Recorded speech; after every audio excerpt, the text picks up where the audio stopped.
Welcome to Nas Trilhas da Razão. Gabriel and I are today with Stuart Vyse. Stuart is a behavioral scientist, teacher, and writer. He has written essays and articles in a variety of places, including Time, Observer, Medium, The Atlantic, and The Skeptical Inquirer. Stuart is also the author of books such as Believing in Magic, The Psychology of Superstition, a very short introduction, and The Uses of Delusion, why it's not always rational to be rational. Stuart spent the majority of his teaching career at Providence College, the University of Rhode Island, and Connecticut College. Stuart, nice to see you, and thank you very much for being here today, for sharing your time and your knowledge with us. It's a pleasure.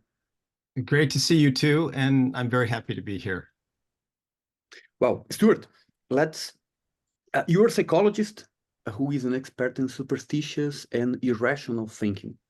And psychologists can study a lot of things, but how did you get interested in these specific topics?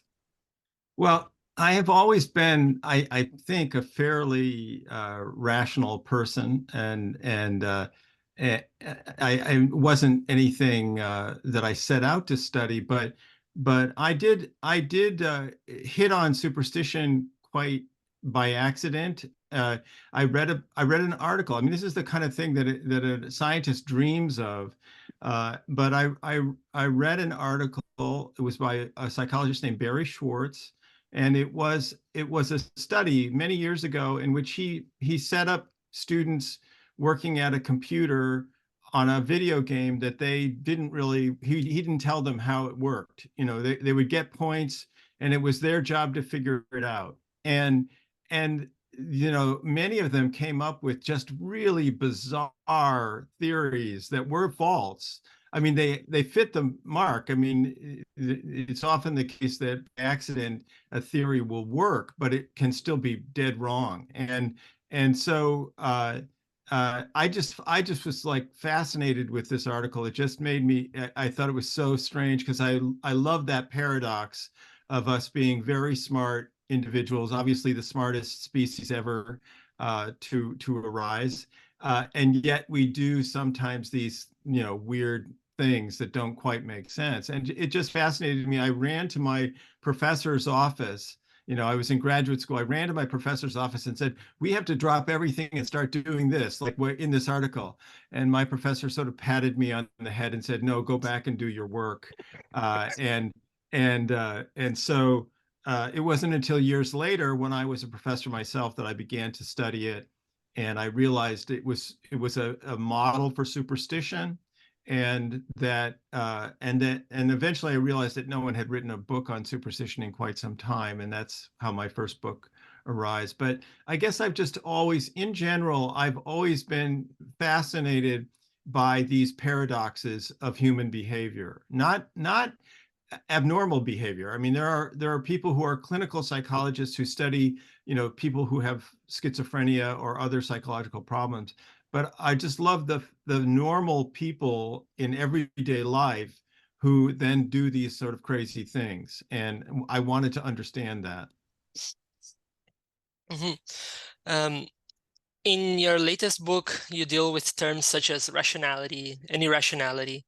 And I think we could start defining those terms, start with the basics. So at least defining what rationality is. How do we know when a belief is rational or irrational? Right.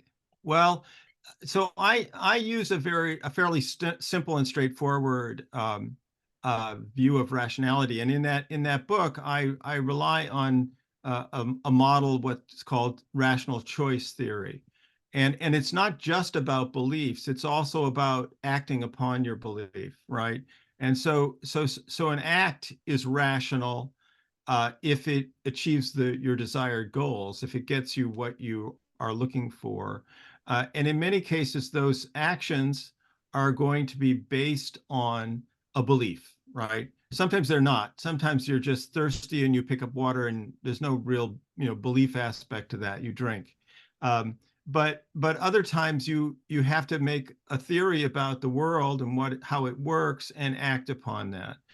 And that's where the beliefs come in. And the rational choice theory has a sort of an interesting view of that. It suggests that, first of all, obviously, You have to be concerned about evidence. You know, you don't form beliefs just on the basis of nothing.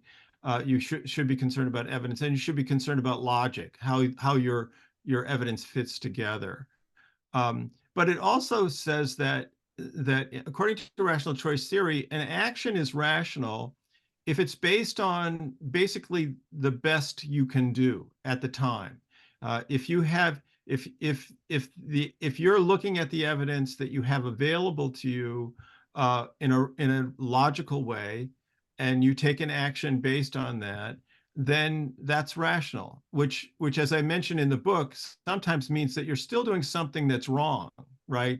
That isn't right, but you're doing the best you can with what's available to you. I use the example of, I don't know if this is true for you folks, but when I was a kid, I was told like I had to wait an hour after eating lunch before I could go swimming, Yeah. right? That it was Yeah. dangerous. It was dangerous to swim right after eating lunch, right? Which was very frustrating at the time, right?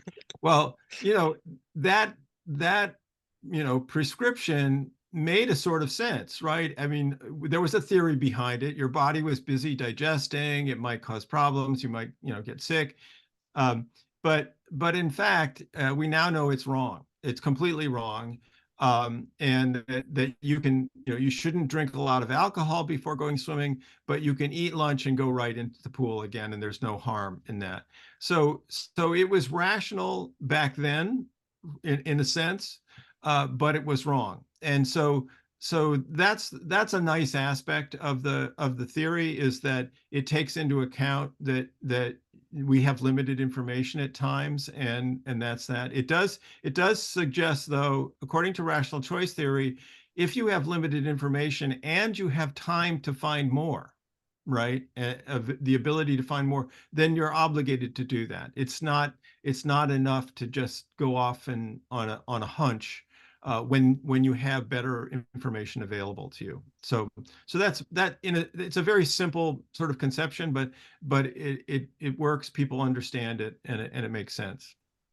Yeah, that's fine, Stuart. Yes.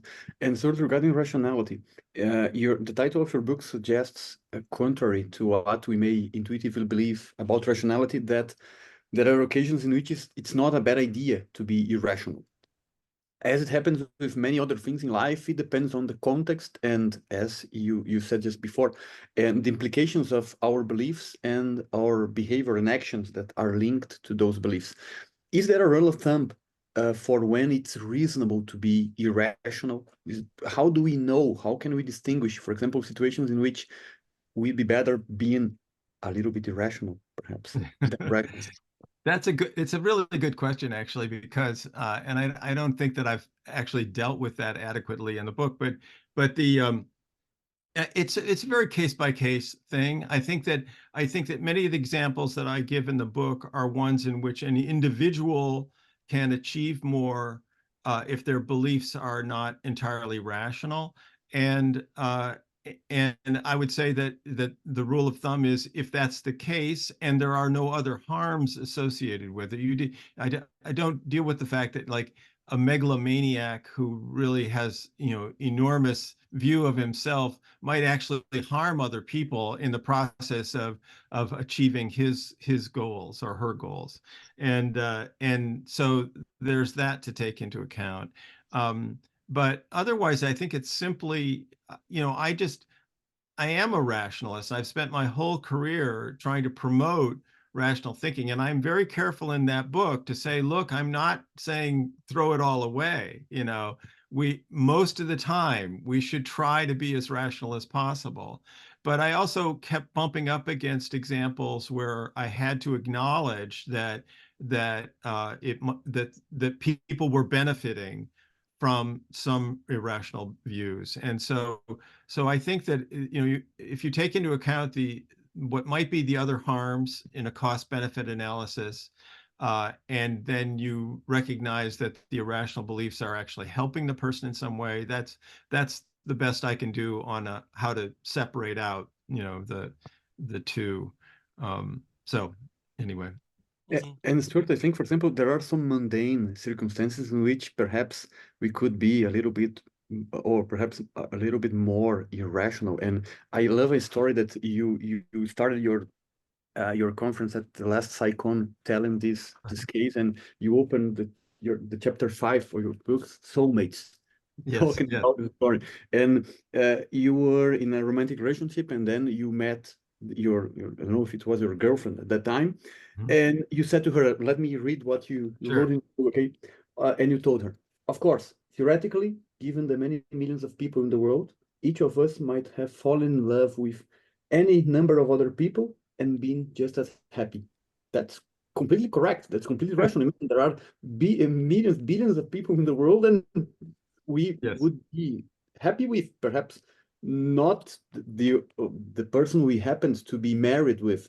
And Right. I told my wife about this story, and she was not happy with that as well. So perhaps this is an example of being Yeah. a rational thing to be said, but perhaps not adequate in certain occasions, like when That's you right. your partner about that. Absolutely. Now, and that is an actual true story. And as I recount in the book, that statement was not well received by my partner at the time. She denied that completely and wanted to hear something completely different. And so yeah, I mean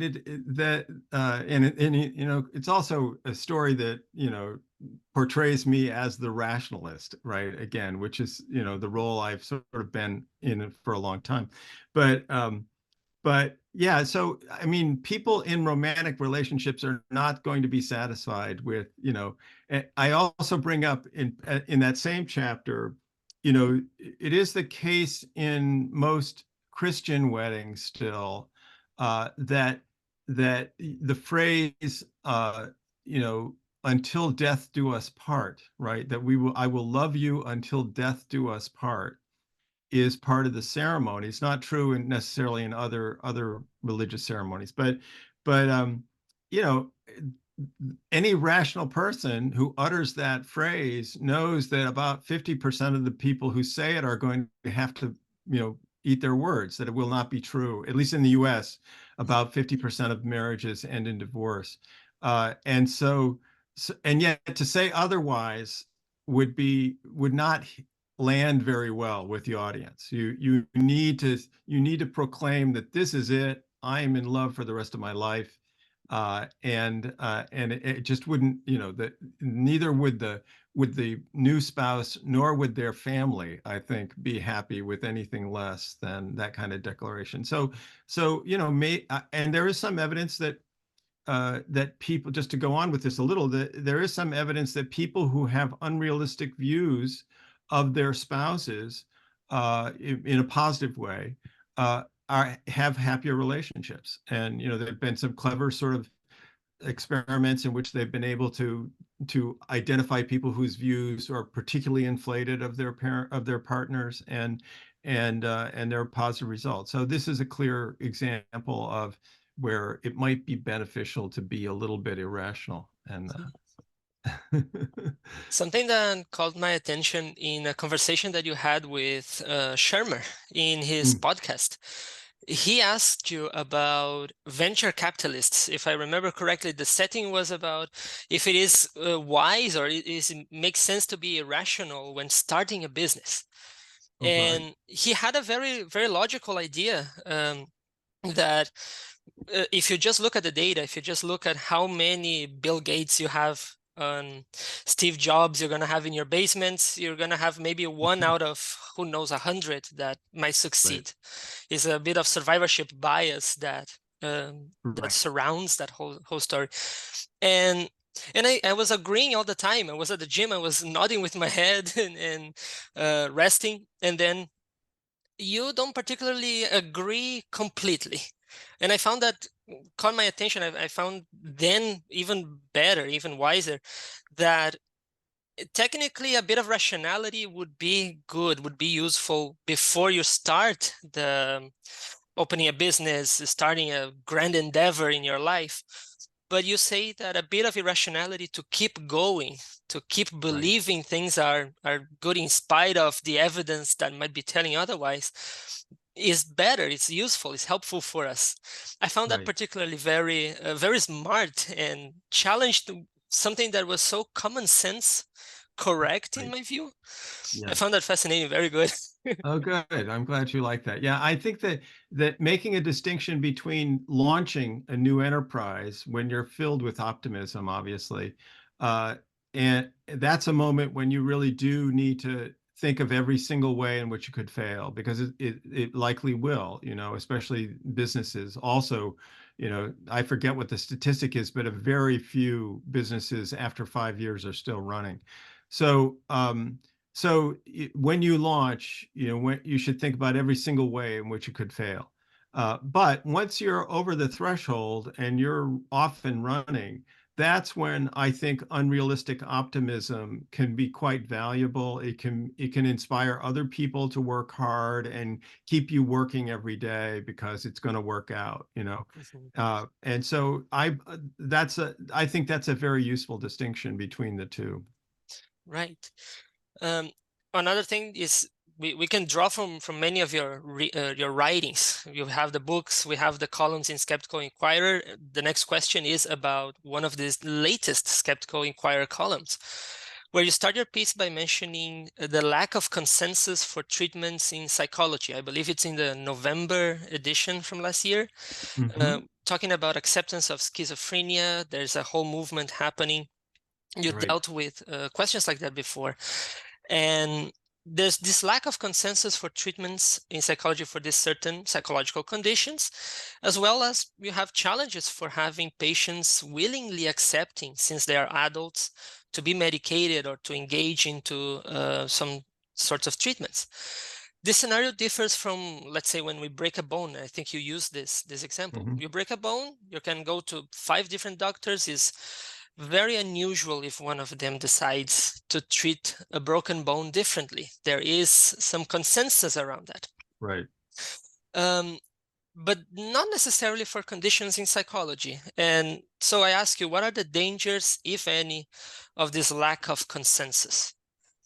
Well, the obvious danger is that, I mean, here's the problem is that in medicine now, because it's such a good, well-developed science, you have a problem. There isn't, agreed upon way to do it, and it works. It works to the extent that everyone has agreed that this is how you treat it, right? Broken bones, various kinds of diseases, and so forth.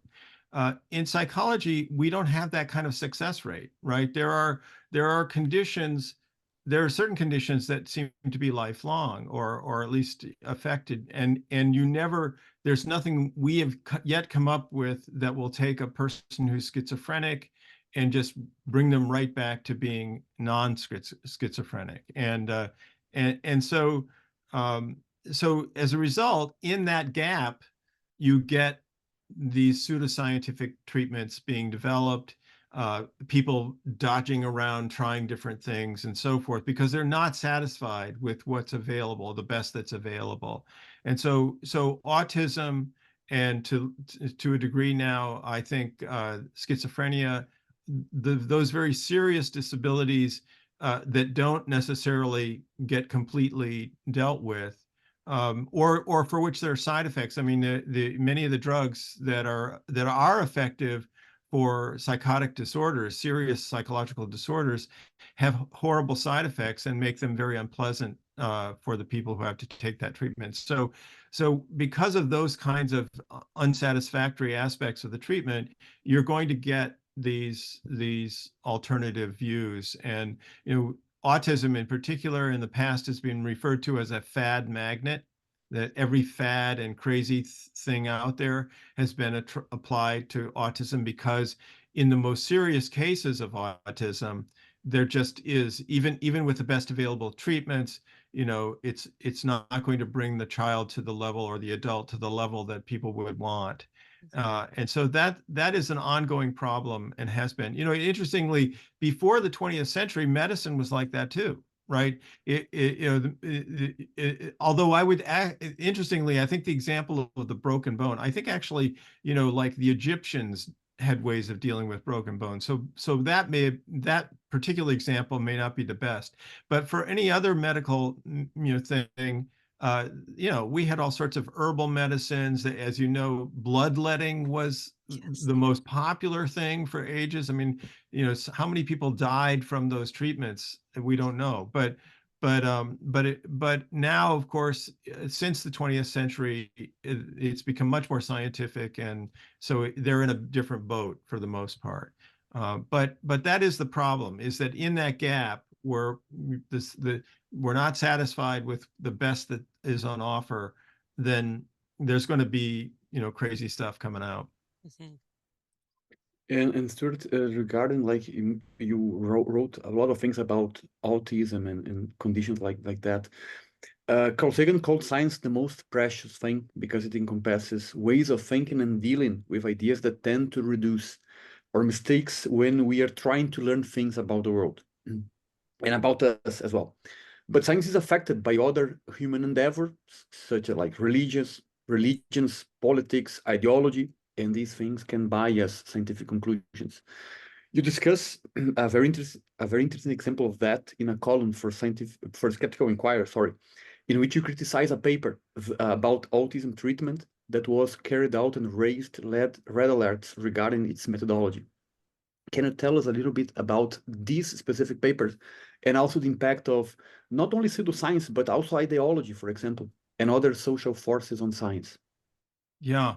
So I have written a lot about autism, and there is a group of treatments now that is becoming very popular that is not evidence-based, and it is it used to be called facilitated communication, which was a situation where a person who was non-speaking, a severely autistic person who is not able to communicate with speech, their hand would be held by someone who was the helper, and they would type on a keyboard and have messages. And at the beginning, it was like, suddenly this person that we thought had nothing to offer is now able to communicate. There was somebody in there all along, and we didn't realize it, and they've been unlocked. It turned out when scientific tests were done that in every single case, the messages were being typed by the helper unconsciously, we believe in most cases, unconsciously, but they were doing it. It was sort of like an Ouija board phenomenon, and that was debunked back in the 90s. But to your question about the social forces, parents of these children are just so desperate to believe that there's something more there, that those treatments have not gone away. And there's now newer versions of it, which instead of holding the person's hand, a letter board, a target with letters on it, is held in the air where it can move around. And again, it's very similar phenomenon, but in a slightly different shape. And so unfortunately, there have been the appeal of these things is so wonderful that they offer something so valuable that they get picked up in the news. People who are not skeptical in the news think this is a wonderful story.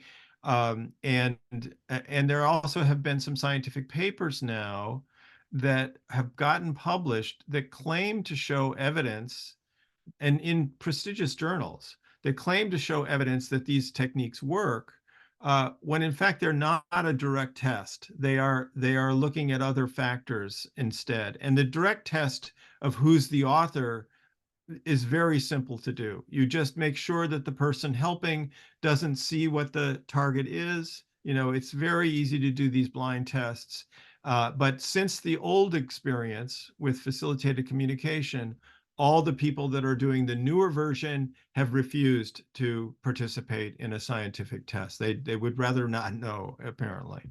So this is a fraught area, not only in the treatment of autism, but now also in the science of autism, because people who don't know better and are not adversed and are starting to publish papers. And I think there's actually some real sort of bad faith, some deception involved in the way these papers are published. So Yeah, in particular, the paper that I read a few days ago, the authors basically took their sample test, the people to report on the criticisms for the one of the widest treatments that has evidence for, Right. which is ABA, if I'm not That's mistaken. right. Right, and it seems that they took and they don't disclose all of this information, but it seems maybe most of the people were in groups that are against.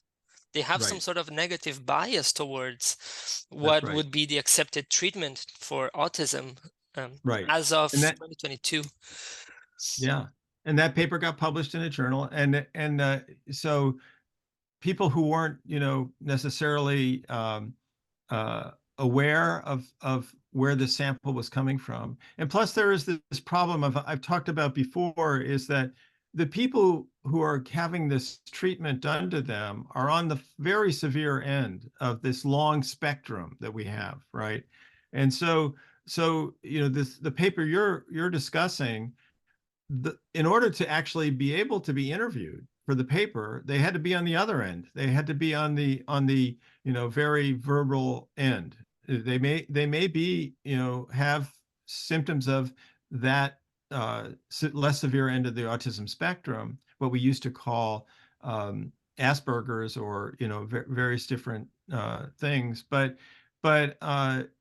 but their experience is going to be quite different from the ones at the other end, and yet they're talking about treatments that are used for the whole spectrum. So it's a very politically fraught topic. It's become they're like both the schizophrenia group and the higher functioning autism group have now adopted an ideological viewpoint, an identity-based advocacy for themselves, which I think unfortunately ends up often being opposed to scientific views. So the bias is definitely there, and I am working as best I can as a writer, and also behind the scenes with some people who are concerned about this, particularly in the field of autism, to try to fight back against the non-scientific treatments.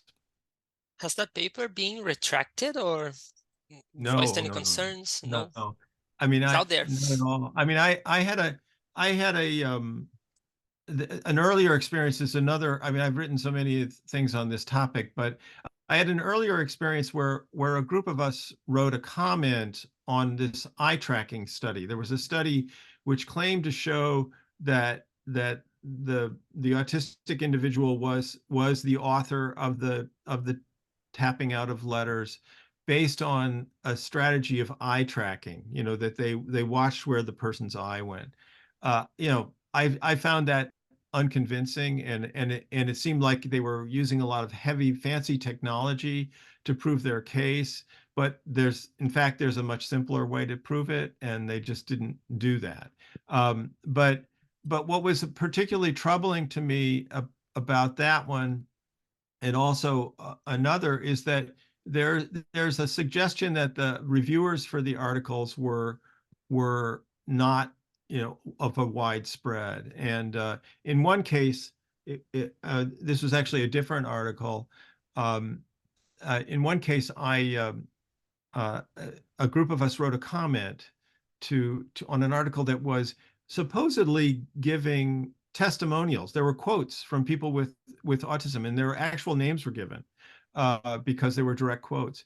But several of the people that were quoted, we knew were users of facilitated communication, and they were famously so, and it was easy to detect that. And so I wrote to the editor and said, like, they're claiming that these are comments from the autistic person, but there's good evidence that they are not at all. And I wasn't asking for the paper to be retracted. I thought the paper could be okay as long as they just removed those quotes. And that never happened. We were able to get a comment published with it, but how many people read the comments, I don't know. Right. And interestingly, there were 20 or so comments in this paper, which was in Behavior and Brain Sciences, all of the others were laudatory, praising the study, praising the work. No one mentioned the fact that several of the commentary, the quotes came from people who are famously users of facilitated communication, and therefore the quotes were not theirs at all. They were the quotes of their handlers, and in a way, to me, it's a violation of their human rights that someone spoke for them and it was quoted in an article, when in fact we know that that's not the case. Right. So moving on with another interesting case that I believe you're going to remember as well. In a column for Skeptical Inquirer, you wrote about a very famous story in social psychology, which is the Kitty Genovese case, and the development of the idea of the bystander effect. The story seems to have been a little bit different from what we learned from sources such as newspapers and even psychology textbooks. And this is not the first case that or story that a study that is told or published in a certain way, we learned that there are mistakes and problems with it. We can think of others, and we can think of the Zimbardo experiment. We can think of David Rosenhan and all the discoveries that were made afterwards. And of course, now the Kitty Genovese case. What does that mean? Should we take some conclusions in social psychology or psychology in general with some grain of salt or with some care? Yes, definitely. Yeah, social psychology has taken quite a few hits lately, and it turns out that there's the whole replication crisis, which you may have heard of, where people have not been able to replicate the studies that were in some cases quoted over and over again in social psychology textbooks, and so there is an effort to combat that. But the three cases that you describe are interesting. First of all, I would put the Kitty Genovese case in a slightly different category than the other two, and I'll explain why. First is the Kitty Genovese case was, so as you probably remember, that it was a case where, this is a true life case, took place in Queens in New York City. A woman was beaten to death by an assailant, and supposedly, I forget the number, but 20, 30 people witnessed it but did nothing. I think it was 38. I mean, if I'm not 38. mistaken. 38. Yeah, if I'm not mistaken, yeah. I couldn't remember the number, but it was a large number. So this was based on a newspaper article in the New York Times by somebody who later became quite famous. So the original data was this claim, right, that no one did, and the part that made my article was that there was subsequent research, both by psychologists who went back and looked into it, and also by a filmmaker, that showed that in fact people did respond. In fact, one woman apparently came down from her apartment and cradled Kitty until the police came or whatever, and so it wasn't entirely true, and people did call the police and so forth. And so that's one thing, is don't trust everything you read in the newspaper to be accurate.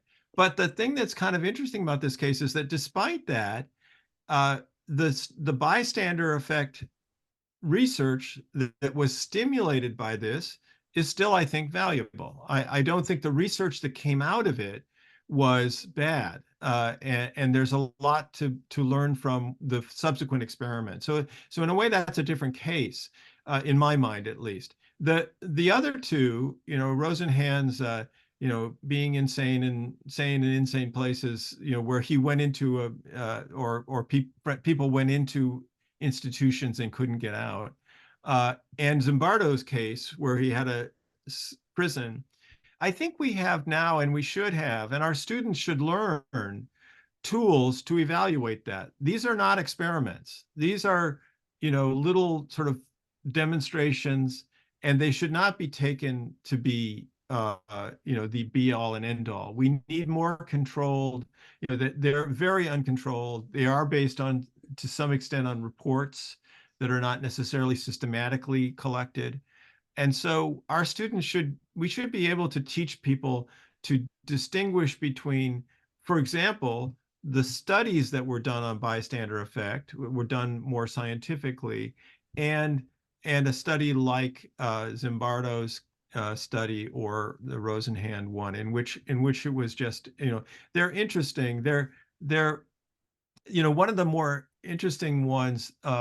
Festinger had this book called When Prophecy Fails, right? Another demonstration, but in a way, I think that one had some more useful information that came out of it. This was a case where a small religious cult, had predicted the end of the world on a specific date. And Festinger and colleagues said, oh my goodness, here's something that we could really study. So a couple of graduate students actually joined the group and reported, and the book came out of it. And it did tell us a little bit about how solidly people's beliefs are, but it's just a demonstration. It's just an example, and it's uncontrolled, and we don't know what the factors are that go into it. It was interesting in itself, but it's not science in the real sense. And so I think we should be in a position now where we can help to teach people to recognize the difference between these kinds of things. And Stuart, regarding the studies of like Rosen and Festinger, we have to trust the way they told the story, because Right. they didn't record, like they didn't have, as far as I know, like audio recordings or something like that. I don't know if you read, it's a recent book called The Great Pretender by Susanna Callahan. She's a journalist, and she decided to investigate the material that Rosenhan used to write his paper his famous on being sane in the same place. I don't know if you read the book. No, I have not. And The Great Pretender is because probably The Great Pretender, according to what the journalist wrote, is perhaps Rosenhan, because he there is some evidence that he planned or created the story. Perhaps some patients were not found. Perhaps he invented some of them. So the story is more like confusing than we Right. usually hear about it. But I Well, think you're perfect.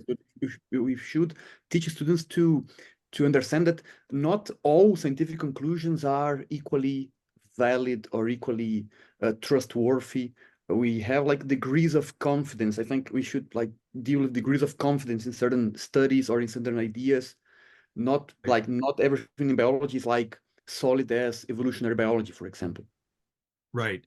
I mean, that is the skeptical viewpoint, right? That a piece of information or data is interesting, but it's not the end of the story. And of course, in these cases where you have a single individual who's at the center of the research, the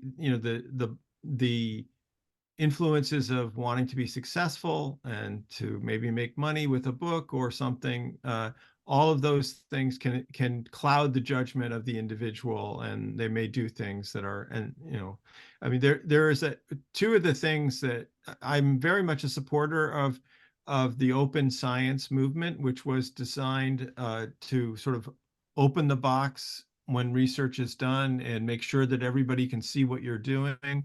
That was a direct response to the replication crisis. And I think they're doing very good work to strengthen science and to give us more confidence. And also, I am a great fan of a website called Retraction Watch. I'm sure you probably are familiar with it, but they are doing amazing work catching all these cases in which, not all of them obviously, but catching many cases in which papers have been retracted and so forth. I mean, I use this is sort of a in the weeds thing, but I use this program called Zotero for reading my PDFs, my articles and so forth. And they are now partnered with Retraction Watch. And if a paper that's in your, files has subsequently been retracted, a little red X shows up in Zotero and shows you that I've had the unfortunate circumstance of citing an article that later the little red X shows up for, and so I'm in an awkward situation with that. But this is a really very valuable service. You'd think it's kind of a negative thing to always be looking for faults in science, but it's really important. If no one's doing that, then obviously the quality of work will go down. I use Zotero myself. I didn't know about this feature. This is very cool. Yeah. As someone that basically follows Retraction Watch every day. Yeah. And I do agree with you that it seems negative. It seems like there's something that is being unmasked about science, but Guilherme as well, we use this as a tool to teach the nature of science, that the process is this continuous revision. It's a community effort people are looking for, and perhaps is one of the few approaches in the world that actually cares if something is wrong based on new information, based on new evidence. Right. Which distinguishes the scientific endeavor from just our own beliefs, sometimes the ways that we want to have studies like the Rosenhan perhaps to be true, and Right. the replications of, or at least the ideas that came out of Zimbardo's experimentations. So yeah, I do agree with you in that regard. Yeah. Yeah, it's essential to science. You know, that it just as peer review is, right? That the idea that you don't just publish something. You know, I'm a journalist, so I do just publish something for the most part. But in science, you submit it, and your peers who you don't know who they are, they're anonymous, and they also don't know who you are. If under the right circumstances, the review process is double blind. They don't get to know who you are, because they don't want to be influenced by your status if you have it. And they also are blinded so that they are free to speak and not worry that someone will think bad things about them. So that's ideally the best circumstance, where if there are flaws in the research, someone will point them out and it won't get published, or it'll get modified and corrected. But so it is a wonderful enterprise. It is true that that I think it is quite rare that in many areas of life where important decisions are being made, they're being made on the basis of a hunch, a belief, a shared view that may or may not have anything to do with reality. And so I think Retraction Watch is a very positive thing, and I am a great supporter of this. One of my great pleasures as a writer was that one day I had written a column on can we trust peer review, and Retraction Watch picked it up and said, here's something you should read. So I was very pleased. All right. Stuart, you are also an educator and you work promoting science and psychology. And what do you think, what role can education play in fostering critical thinking and skepticism from like an early age? And how can educators can challenge like pseudoscience, superstitions, or even misconceptions about science? Yeah. I mean, this is the big challenge. This is the big question. And I'm not, you know, I can say some things about this, but again, I think we actually need more research on how to do this. But you know, that is the hope, is that what we've been discussing, this sort of wonderful enterprise of you know, iterative back and forth testing ideas, you know, modifying ideas, that doesn't come naturally to people. They want certainty in their lives, and we have to teach children at an early age that certainty isn't the best thing. You want uncertainty. You want to have a calibrated level of belief. You know, to the extent that the evidence is there, we believe it. When it's not, we don't. And if we don't have an answer, we don't plug in some superstition to fill that gap. And so that I think that you know, the people who are working in this field now, and I'm not one of them anymore, but the people who are emphasizing the value of teaching the process of science, teaching kids to how science is done, which because if you learn the way science works, then you can apply that kind of thinking and those kinds of activities to other areas of life as well. And so I think that, you know, there's a broad understanding now that in the field of science, we spent too much time teaching the content, the amazing things we've discovered, and the things in biology and astronomy and psychology and other things that we've learned, the products of science, right? And we haven't spent enough time teaching people about the methods of science. And so for many years, I taught intro psychology, and I used to show to every single class, I would show a film called Prisoners of Silence, which was about facilitated communication. And the reason I taught it was because within that film, it's an hour long, there is just a very simple science experiment in which they show dramatically that the facilitated communication doesn't work. It showed two things. One is that using a very simple experiment, they could show a very dramatic result, that this was actually completely bogus, did not work at all, right?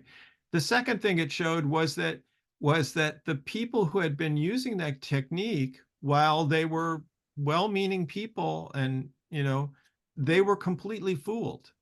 You know, it's that old thing, like, you're the easiest person to fool. And so it's important to use these methods so that we can determine when we're being fooled. And if that's something that can be communicated easily to young kids so that they come out of school questioning things, well, you know, the question you should ask is like, how do you know that? What is that based on? You know, I also worry separately that there's been an attack, a direct attack on experts. You know, the idea that, you know, that you might have more knowledge about biology than I have, or medicine, or, you know, that is I don't, you know, we have to go fight against that, because it is a problem for society not to recognize that there are people who have done the work to understand a subject better than you have. And the internet is a problem with that, right? So anyway, those are my best thoughts on that. But I do think we need more research, and some of it is unfortunately is affected by politics, as you are, I'm sure, well aware, and both Brazil and the US, but and elsewhere too. So. And I think that something you said is essential to teach the process of science, and try to incorporate certain methods of thinking, scientific thinking, into our ordinary lives. Right. Understanding, for example, that we may not have final answers for some conclusions, so we need to look for more information, to try to, as you said, rely on experts, to try to compare our point of view with other people that may understand more than us about that. This is pretty much intellectual humility as well. Exactly. To be open-minded, to try to test our views, to try to figure out how we can be wrong about something. You mentioned that we usually want certainty in life, but life is completely uncertain. There are things that are completely out of our control. So, and it gives us some, well, you're a psychologist, so you understand much better than me, but it gives us some anxiety to be uncertain about something, to don't know what will happen next, or to don't know the results of our actions and our beliefs. So we try to do the best we can to be certain, but we know that life, it doesn't work that way. Yes. No, it happens every day. I mean, I can't tell you we have to, first of all, we have to teach people to live with that uncertainty, to recognize, to be able to tolerate that there might not be an answer. And, you know, one of the things that often comes to mind for me is I'd be in a conversation with somebody, and they will tell me something that someone else did, right? Just some action. And they you know, they immediately jump to one explanation as to why that person did that, right?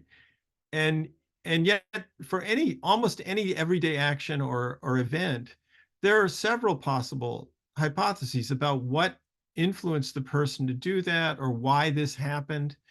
And so it's really hard to say to somebody, well, yes, that's one possible explanation, but there might be others. And one of the things that is useful in those situations is that when later on it's revealed that it was something completely different that the person hadn't anticipated, then you can say, you know, this is why I try not to seize on an answer right away in a situation of uncertainty. And I think that in our world, one of the benefits of that attitude is it makes you a better person. You know, in other words, if you don't jump to a conclusion about other people, because often these examples are negative things, right? We want to know why this person did something that we don't like, right? But if you don't seize upon quickly an explanation for it, then I think you are a better person. You leave more room for the possibility that there was an understandable reason, a rational reason why this person did this, and we just haven't thought about it, and we're not in that situation, and so we don't know. And so I really hope we can do more to promote that view. It Yeah, is Stuart, alarmingly easy to sorry, be. Oh yeah, my no, go on, apologies. go on. It is alarmingly easy to be a victim of the fundamental error of attribution. I learned this idea from Guilherme. Guilherme has a fascinating example that he lived, and he was the one that was a victim of the fundamental error of attribution. I think we are more than we acknowledge, to be honest. Right. And in education, as aspiring educator and educators that I'm talking with here, there are dangers on that as well in classrooms to have a student, for instance, that might not be doing well and give a reason for that might not be true. Right. Simply like that. Maybe Right. we see that the student doesn't pick up on their effort very often. There might be explanations that are reasonable and better than some of the prejudices, biases, or Right. preconcepts that we have. I think you're very right. It makes us better persons. It makes us better people. I agree. And it also it teaches a sort of scientific thinking way of, you know, you have in any of these situations we have limited information. You know, depending upon what the rest of the information is, it could change our view quite a bit. So Just let me add one more thought about that. I think you're both correct, Gabriel and Stuart, about being like a better person because we think better about life and about many issues. And I think embracing like intellectual virtues can also help us not only understand science better, but as you said, live our daily lives better. Like be more humble in terms of what we know and what we don't know. right. Be more open to like to at least listen to different points of view, to read things that perhaps we don't like in principle, but we have to try to understand and so on. I think, and also educators, I think, should try to help people to love truth. I think many people embrace they want to believe things regardless of, they want to be right, but being right and knowing the truth are not exactly the same thing. So I think we should encourage people to before being right or believe in things, we should try to get the truth. I think this is the most important thing in science, in ordinary lives, and other things. Stuart, let me ask you a final question, okay, regarding another text that you wrote for The Observer. The text is called How a Headache Saved My Life. And when I read your text, I was thinking about the role of luck in our lives. You talk about superstition, about luck, about randomness. And can you tell us a little bit about your experience with luck? And I mean, how can you think about that? Yes. Thank you for reading that piece.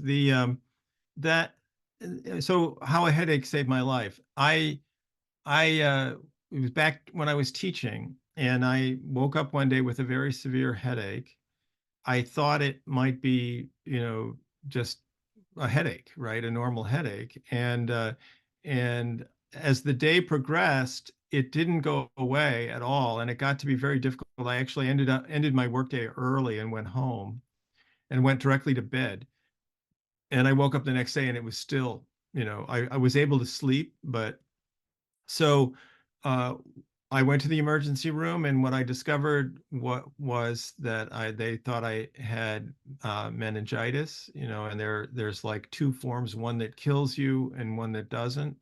And so there was a long procedure in the hospital of getting diagnosed, which I will skip over. But what happened was that in the process of getting treated for this, which involved a spinal tap, or actually in my case, 3 spinal taps. But they, someone looked at my back as they were working there and said, you've got a mole here that you really should have looked at.